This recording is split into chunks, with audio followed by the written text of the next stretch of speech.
What's up, guys? It's Jules. It's time for another Stitch with me, and we're doing a Ronnie Rowe, U.S. Capitol again, because it's what I basically haven't stitched on so far this week. And I actually need to put my hoop day.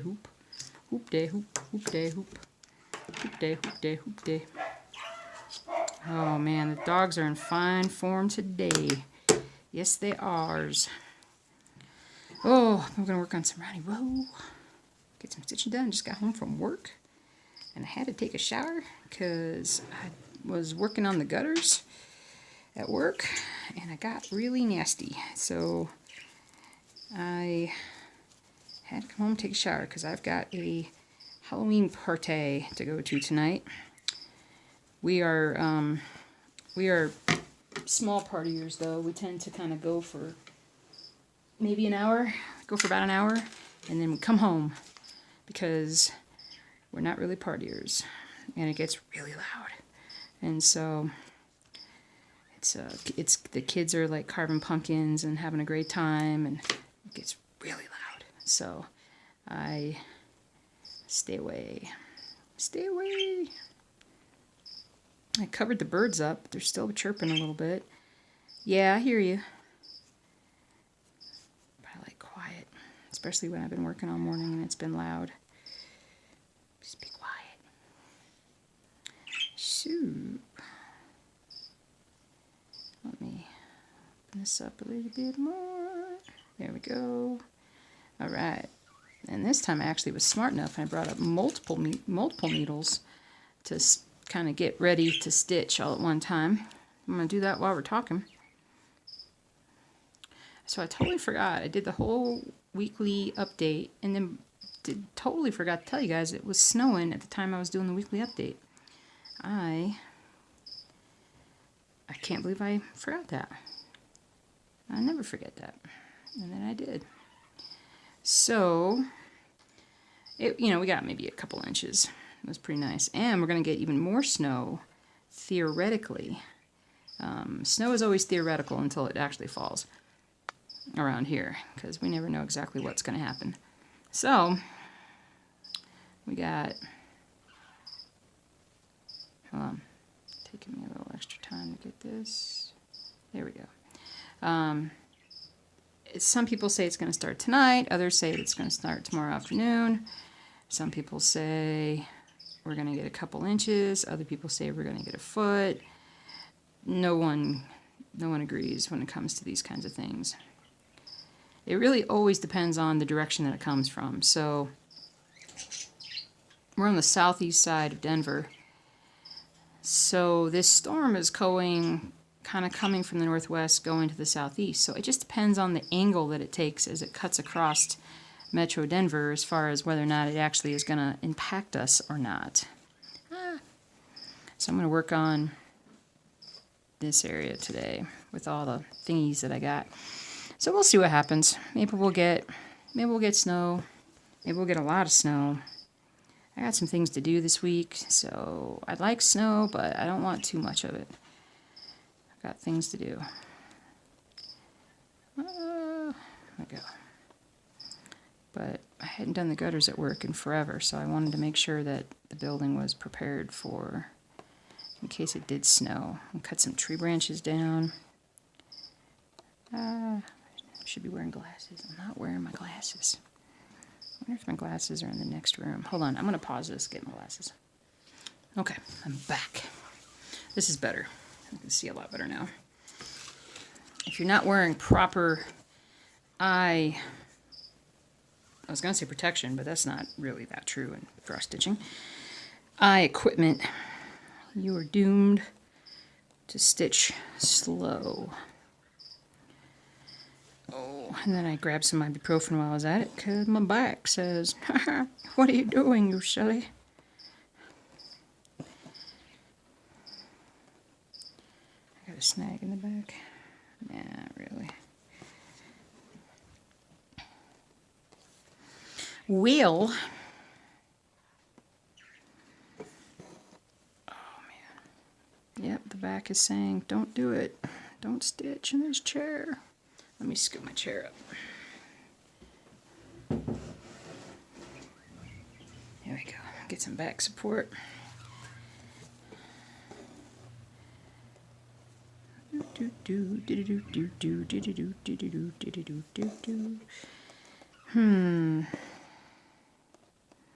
So I've been stitching a fair bit this week.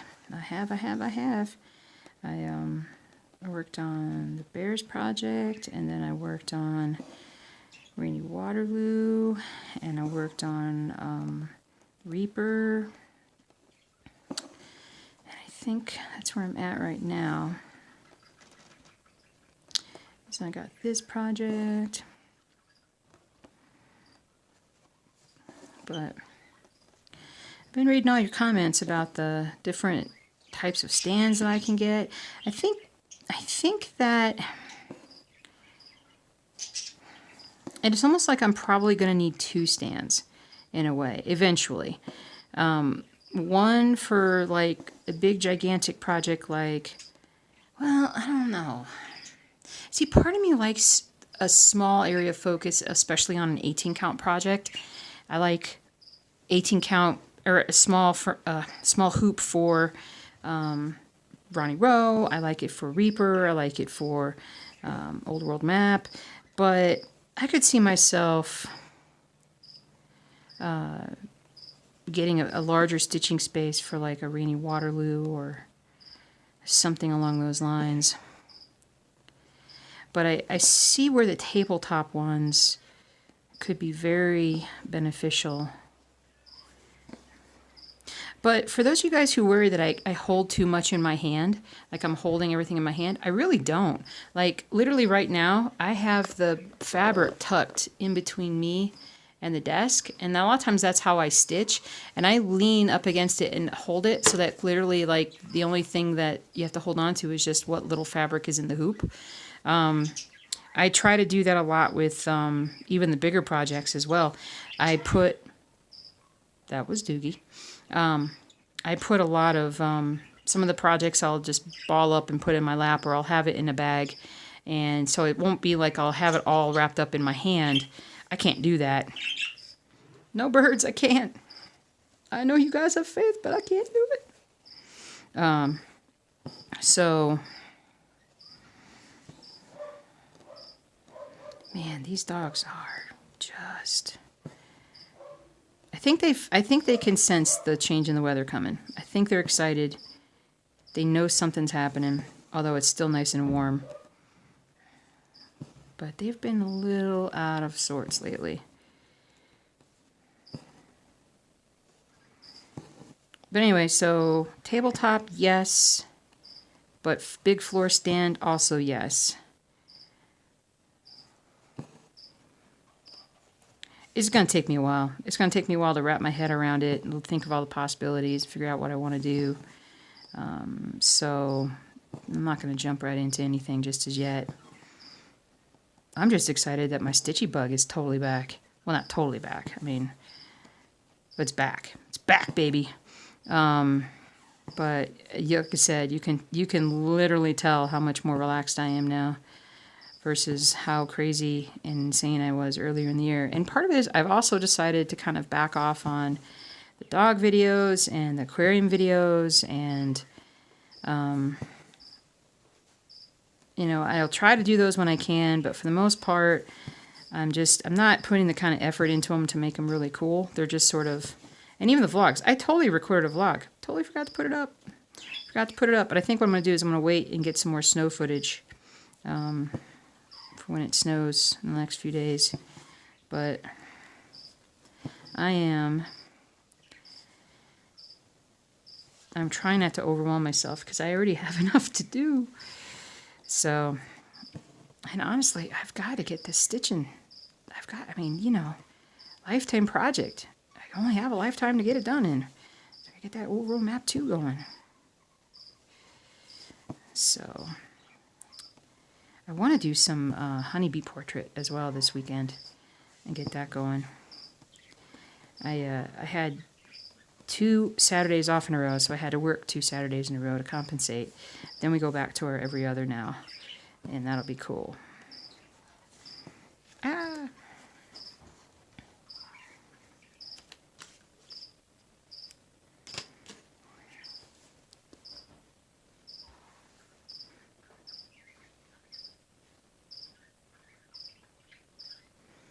chirp, chirp, chirp, chirp, chirp, chirp.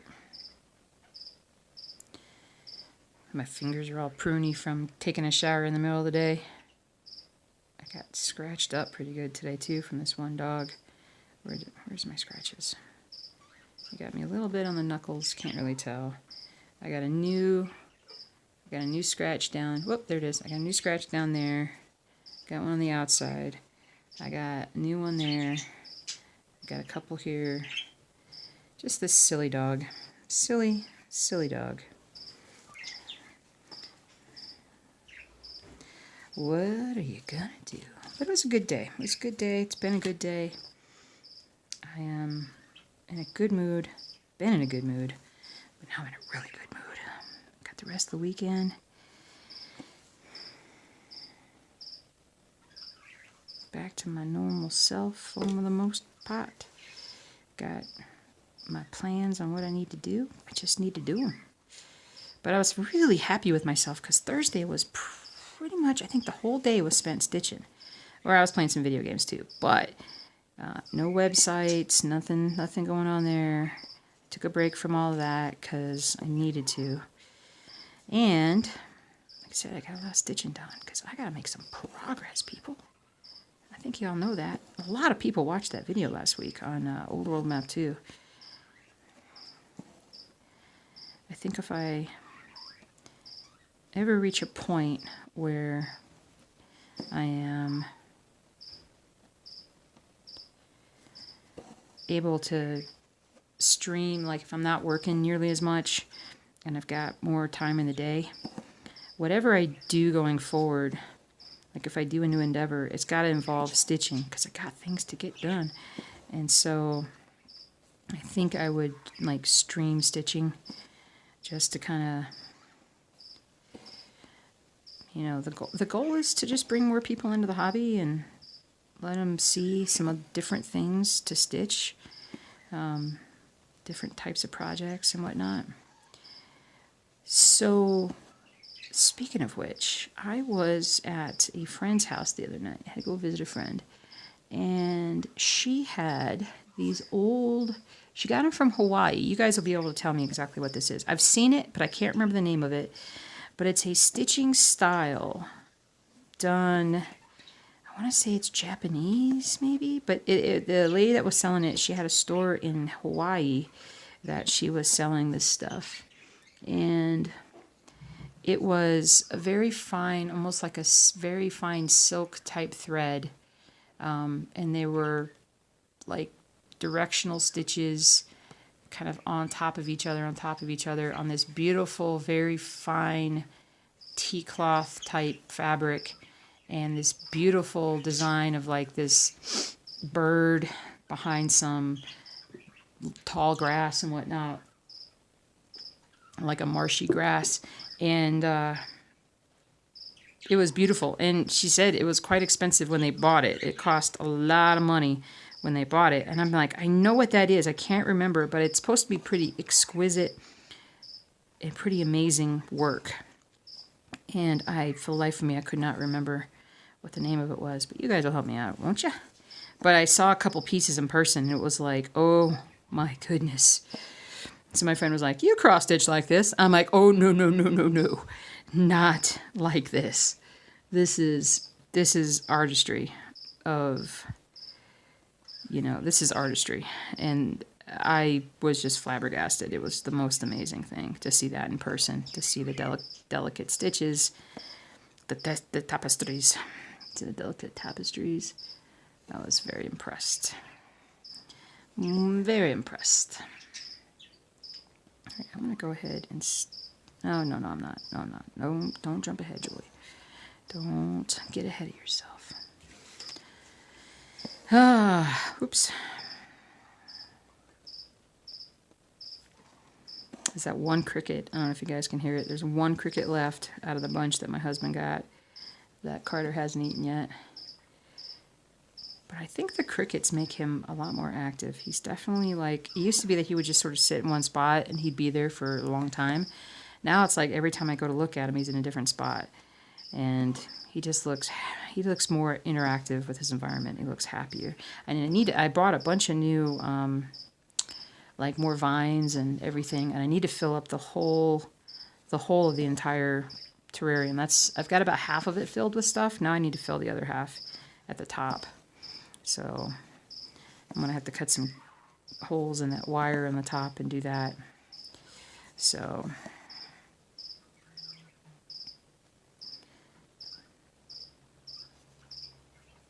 oops.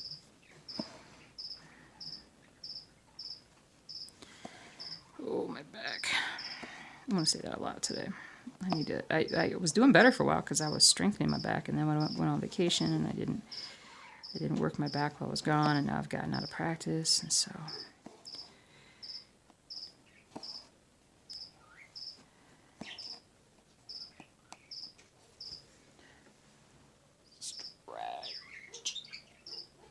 all the dogs are barking now.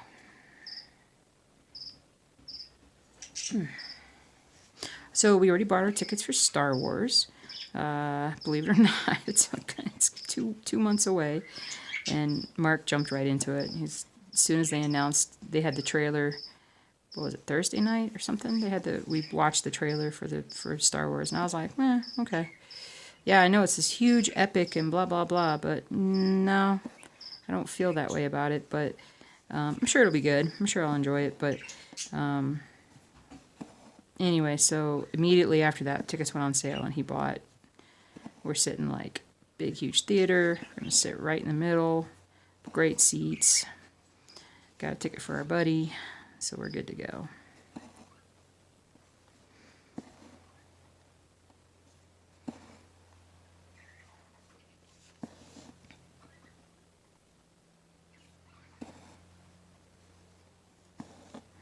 We've been watching a lot of hockey this week. Well, yeah, really since the season opened, but since I've been back from my trip, we've been watching a lot of hockey. We set up we got it like I don't know, it's like a 32-inch flat screen, little TV, whatever, and put it between our computer monitors. And so when I come home at night and hockey starts, I just put on, if it's the Blues, I'll watch the Blues, or I'll watch the Maple Leafs, or I'll watch, whoever I like is playing. We'll put the game on, and I gotta let this untwirl. You guys can see that coming, can't you? It's gonna snag. It was all twisted. Let me highlight here. But so I don't have to watch it real close, but it's just right there where we are, and I'm stitching, or I'm on the computer or something, and I can just watch it right there. It's pretty awesome. So we're getting a lot of watching done, which is great.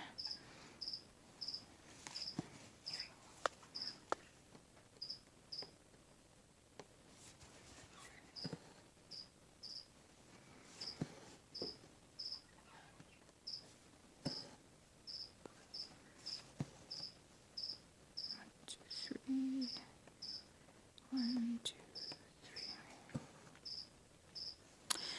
But anyway,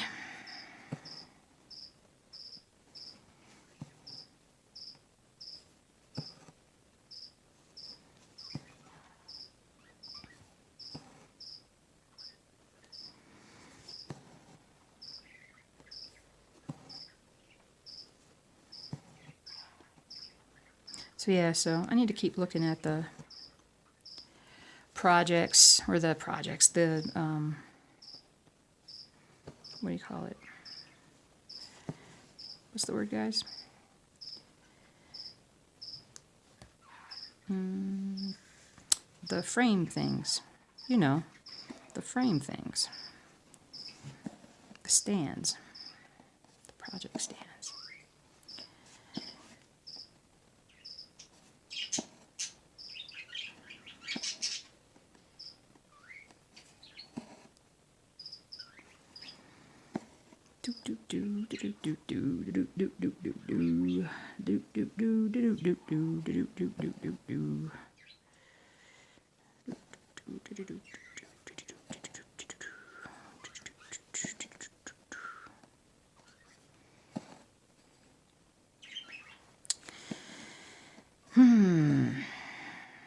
So So I started listening to a new audiobook, which I've had it for a while, and I could have sworn that I listened to it before, but I think I fell asleep while listening to it, so I don't think I really heard it. And it was Mornings on Horseback, which is the book about Teddy Roosevelt, his life. And I still didn't quite get the gist of it. Not really sure who we're talking about in the first hour or so. That was about as long as I lasted before I fell asleep last night, but it's something new. We listen to an audiobook every night, and so we've been kind of getting tired of the ones that we always listen to, so we're trying to find some new stuff. And the problem lies in that we've discovered yet another difference, that my husband and I are very similar in a lot of ways, but we do have a few things that we differ on, and one of which is what we like to listen to on an audiobook when we're trying to go to sleep. He prefers fiction, I prefer nonfiction.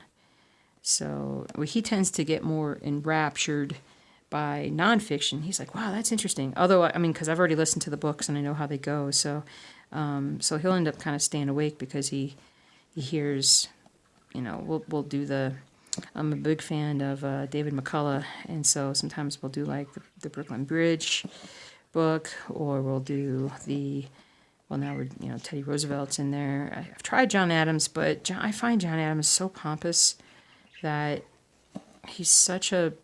Ugh, he's full of himself, basically, and he was full of himself back then, so he's just hard to, like, especially when they're, like,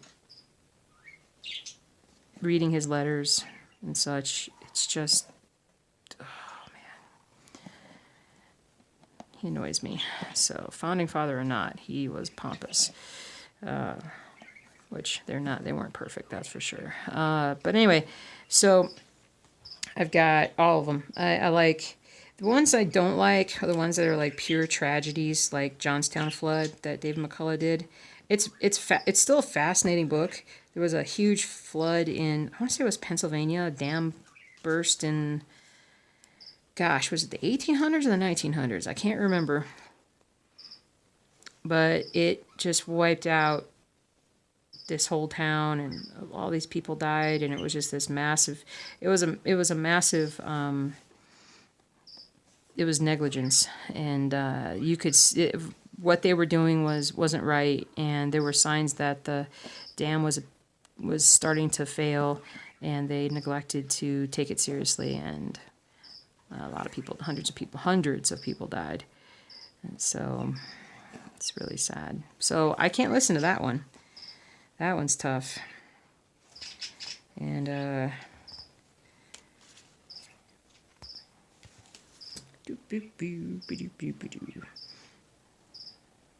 so see, I went ahead and I pre-threaded. Is it pre-threading? My needles, and so I can just jump from. It really works out well on this particular project because it just speeds you up.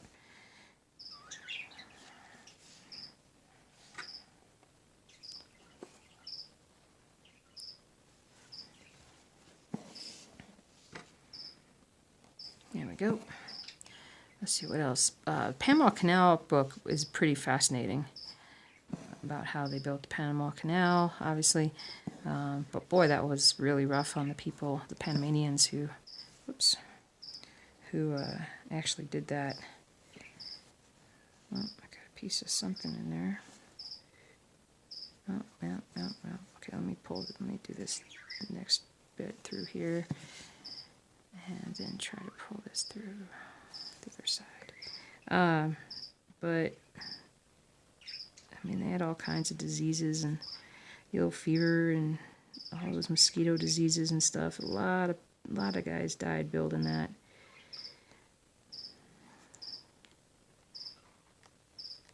I may have to just cut this off from this side. Oh, stretch the back. All right. But there's that one. I really like the Brooklyn Bridge one.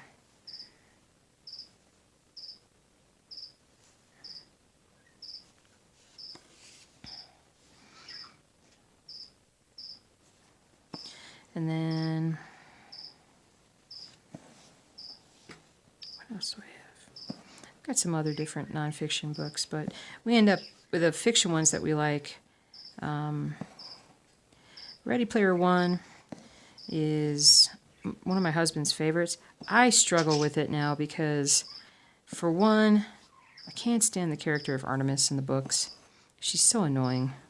She's so annoying. I mean, I understand, like, the purpose of why she's kind of annoying through it. But, and then, yeah, I don't know. There's just a few things that annoy me about it. So now it's hard for me to listen to it. Once I kind of got those little bits about it, then I'm like, oh, I don't like that. Now I'm having a hard time listening to it without being annoyed. And then we listen to Patrick Rothfuss's series, The King Killer Chronicles, but we only have the first 2 books because he's taking his sweet little time writing the third one. But we listen to the other 2, and there are parts of those that I like and parts that I don't like, so we try to kind of dance around those a little bit. And then The Martian, of course. But The Martian we've listened to so many times, we kind of burned that one out. I like listening to Neil Gaiman's the Norse mythology book. His voice is amazing to listen to. It's so soothing, puts you right to sleep. So we have like American Gods, and we have, what's that one? The Graveyard Book, which I'm not a huge fan of it. I still can't believe it's a children's book, just from what happens in the book. But I like it. I like him reading, but I don't like the way the book turns and what happens and everything. But what else Neil Gaiman? And then there's some nonfiction stuff that he has that I like listening to. Again, I don't really listen to him. I just, I hear his voice and it's soothing, puts me to sleep.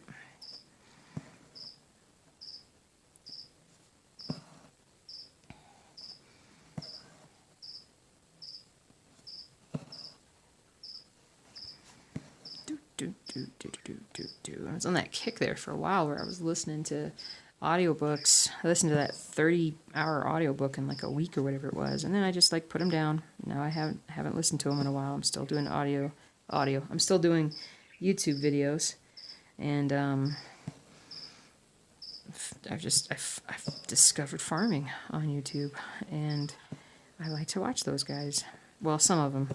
It's funny how different kinds of farmers are different, like their days are different ways. I tend to not watch the really large farming groups, like Minnesota Millennial Farmer. Like I tried watching him, but I would call him a corporate farmer because of the size of his operation, and more power to him, but it's almost not even farming when it comes to that. It's just this huge conglomeration of people and such. So my favorite is still 10th Generation Dairyman. I still think that guy works harder than anybody else I've seen on YouTube farming so far. Although I haven't found everybody, but that's because that guy's up at he doesn't work every single day this early, but when he's up to feed the cows, he's up at he's feeding the cows by 4. And so that he trades off with his dad in terms of who's doing what when, but it doesn't matter. They're milking, all the time, every day. And when they're not milking, they've got crops to tend to because they seed and harvest their own food for the cows, but then they also do other crops like soybeans and things like that. So whatever they can do to kind of help the farm along, and it's just they're just always. It's just a lot of stuff all day long, and I watch my dude. Cole the Corn Star, which I'm pretty sure their last name must be Corn Star, which I'm like, how? That's crazy that you're a corn farmer and your last name is Corn Star. That's just crazy. It probably used to be like Kernster or something like that, and then It got Americanized when their families came here to Cornstar, and that's just how it is. But anyway, they do different crops and whatnot. But there are definitely plenty of times, especially when it rains, where they don't have really a whole lot to do. They don't have anything to do, or they can't do anything outside. So they'll be working on things inside their sheds with their equipment and whatnot. But even then, it still doesn't seem like they always need to be doing stuff every single day. There's a lot. They're sort of Cole's kind of obsessed with cleaning, because when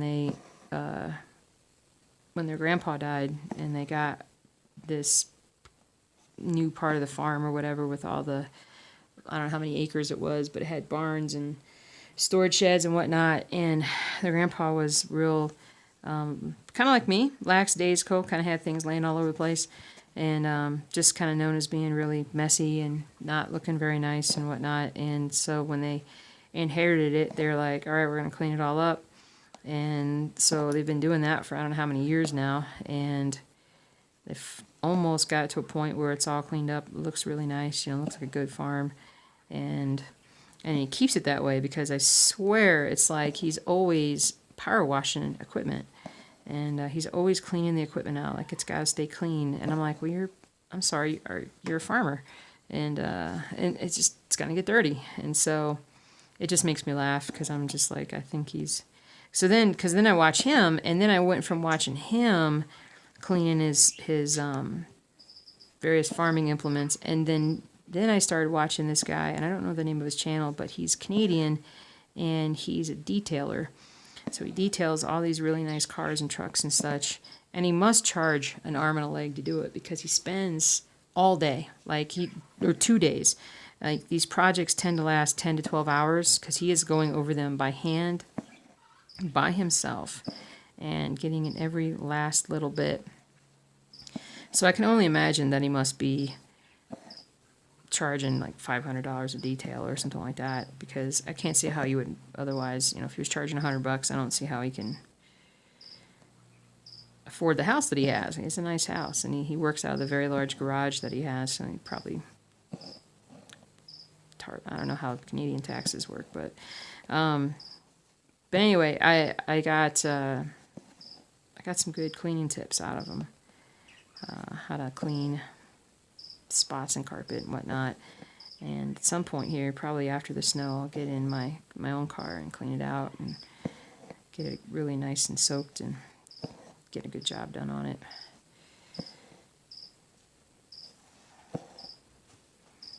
So that's what we're looking for.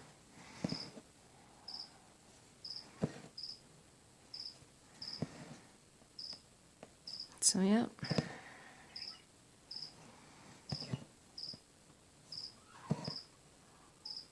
And then basketball started. I don't watch basketball games, but I watch basketball videos where people break down different players and talk about the history of the game and whatnot. That's fun.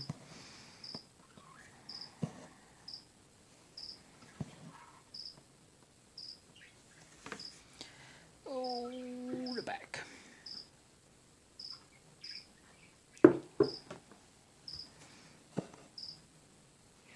I'm going to take a nap, though, before I go to this party tonight. I don't know if I will or not. I really would rather not. I'm trying to stay away from napping. Like, napping is, a 2 to 3 hour process for me. So if I nap, like, half my afternoon's gone, and I don't like to do that so much. But if my body's hurting, it's really aching, a nap is the only thing that will make it feel better.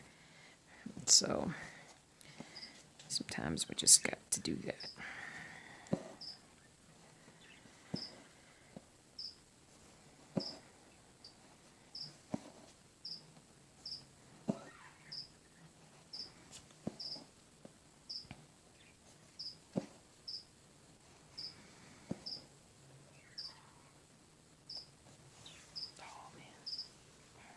Stretch.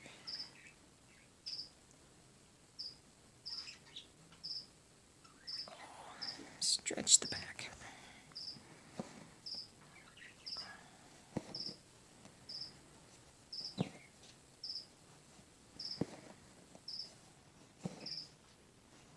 All right.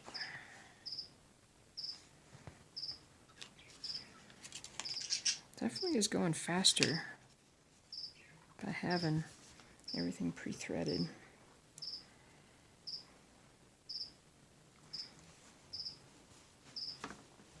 And it's also a good way that, oh, let me highlight. It's also a good way that I can get in there and actually sort of note like my progress as far as how much I've been stitching and whatnot. Because what I can do is I'll pre-thread all the needles that I'm using, and then when I've gone through all of them, sometimes I'll be like, all right, that's enough for now, and I'll move on to something else. Or I'll say, I gotta go through all of them twice, and then I get a bunch more done. Put the glasses back on.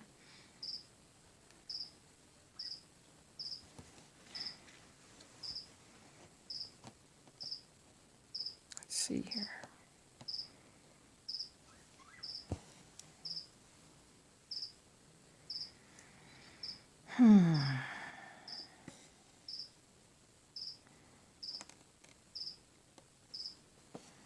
Hopefully I can get this loaded up before I gotta go to the pate tonight. It should be up. If not, then tonight we're gonna leave about 6 our time. So maybe I'll video some of the decorations that will be there, because there's some cool outdoor decorations.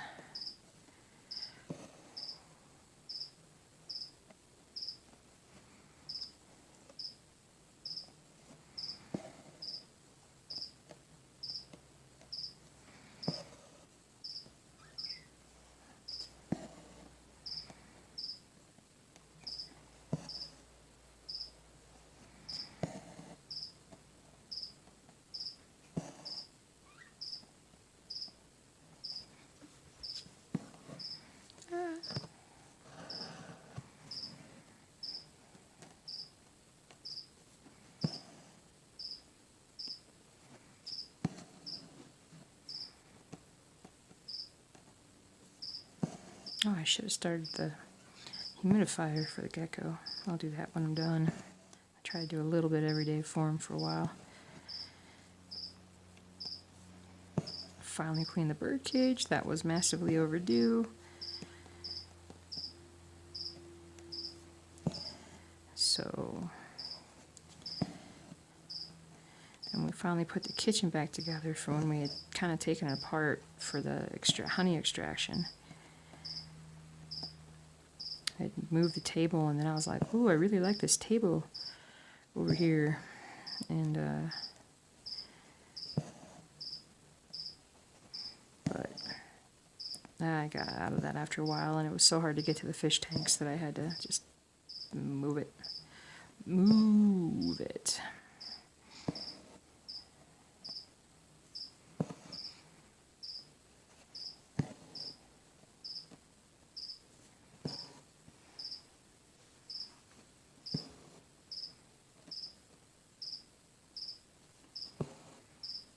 I'll be glad to get out of this tree part of the Capitol and make some progress on some other things.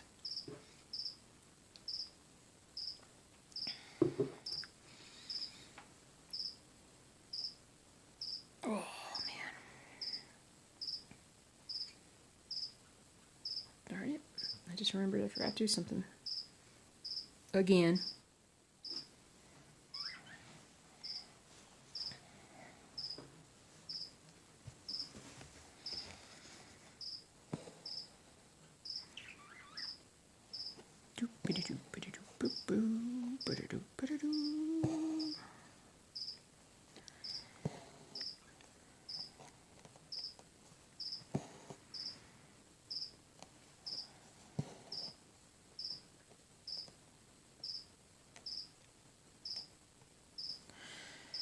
Ooh, I definitely need to eat when I'm done with this. I gotta stitch faster.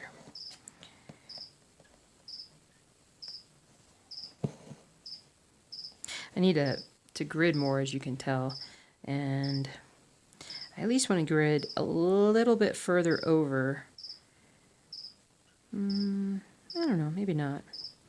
Because if I go all the way down, let me show you. Where's the thing? If I go like I'm kind of like right here as far as stitching down, so I could basically like stitch all this and get all that done.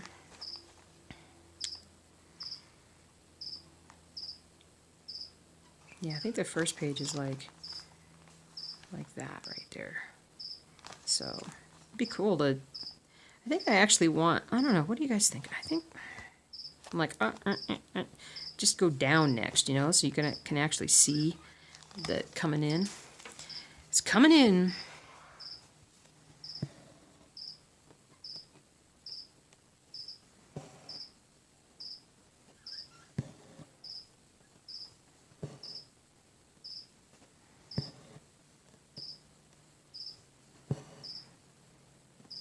There we go. Wait. Oh yeah, it's on this next bit. It's on this next row. On the Ronnie row. Oi. Whatever stand I get, it's got to be something that I can kind of lean back and use, because I've got to lean back. My back is just like, nope. Again, I do need to strengthen it. It's my fault. I need to strengthen it, but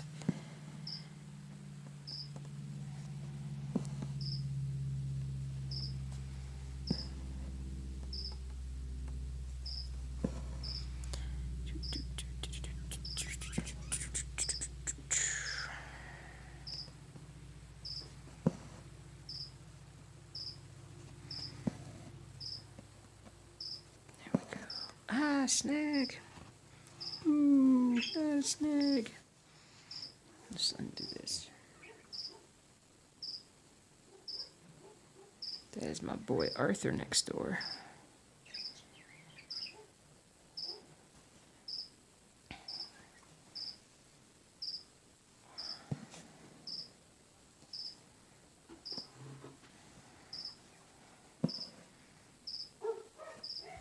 And there they go. I don't like having the screen door open in the afternoons.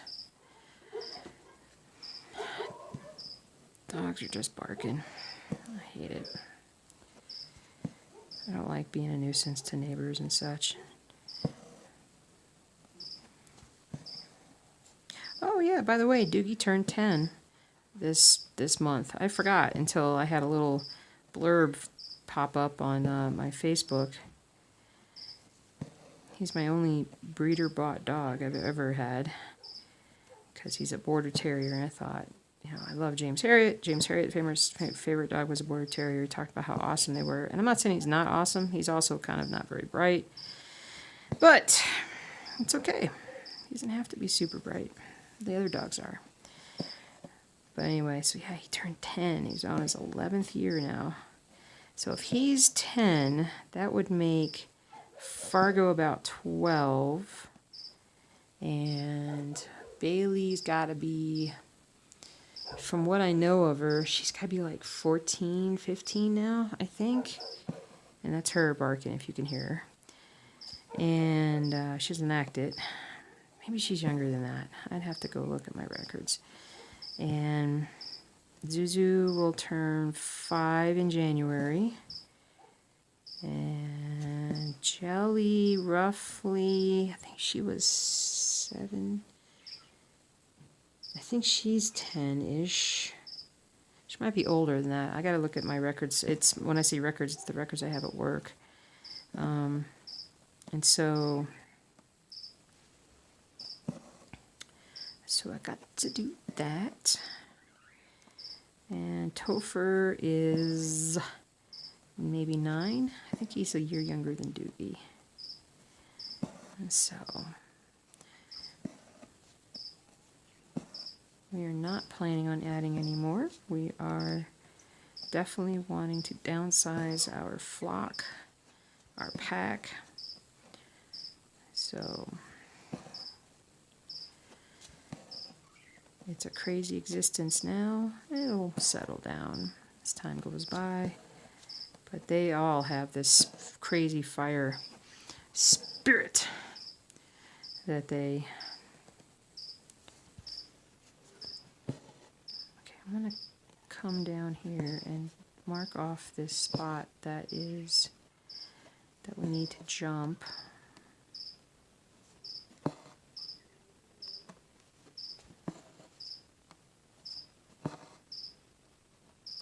So Mark came home from the bees, I think, maybe. Oh, yeah. He left, and then, or no, I left, and then he left after me. And then so many, like, you know, he got home like 3-4 hours later, and he pulled in, and he noticed that our neighbor had his dog outside, and there was another dog running around playing with their dog. And he's like, oh, they got a new dog. And then he looked, oh, I gotta redo this. And he looked closer, and it was Fargo.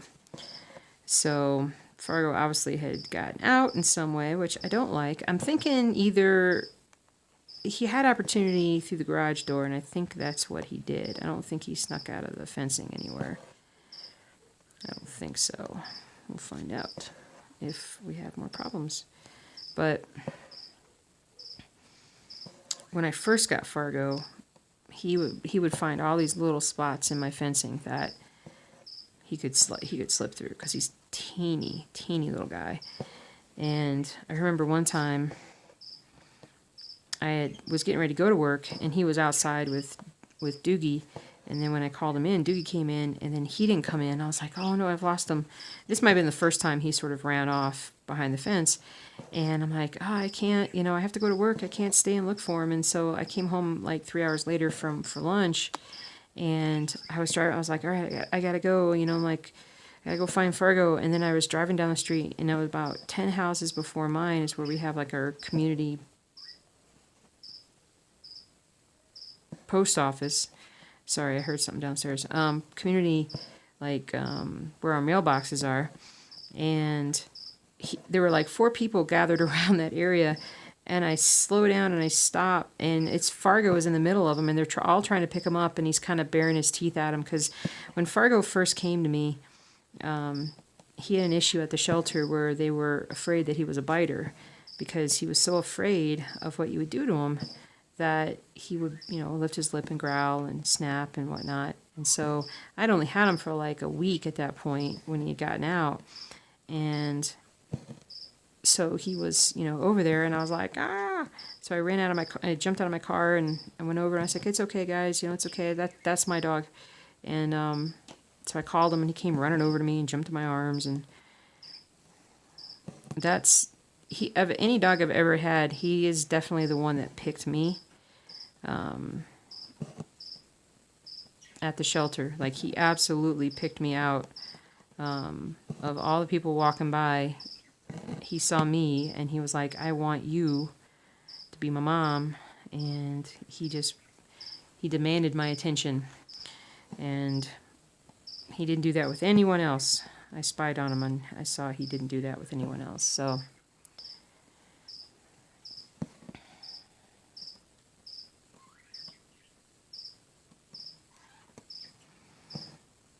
but anyway, so he's a funny little dude.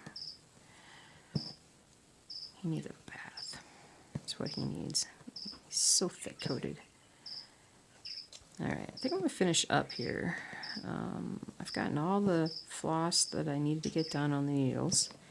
I got about 150, 180 stitches done or so. It's not bad. It's not bad at all, peoples. Especially for an 18 count project. I always go a little slower. But I gotta go eat. I really want to go eat. And hello, we're done. Gotta do more. Oh, sorry. Yawning. But my back says stop. So I gotta go eat and then probably lay down for a little bit because my back is being today. But thanks for hanging out. Appreciate it. I missed my pattern review site, or my pattern site review for last week. I could not get that done. And hopefully I should be able to get that done tomorrow and out on Monday, because I still have many more pattern sites to look at. So I'm going to do that. But I'm going to keep on stitching. Go to my party. Maybe release a vlog at some point next week. Show you a little bit what's going on. But anyway, thanks for hanging out, guys. I will catch y'all real soon. Have a great rest of your weekend, and happy stitching.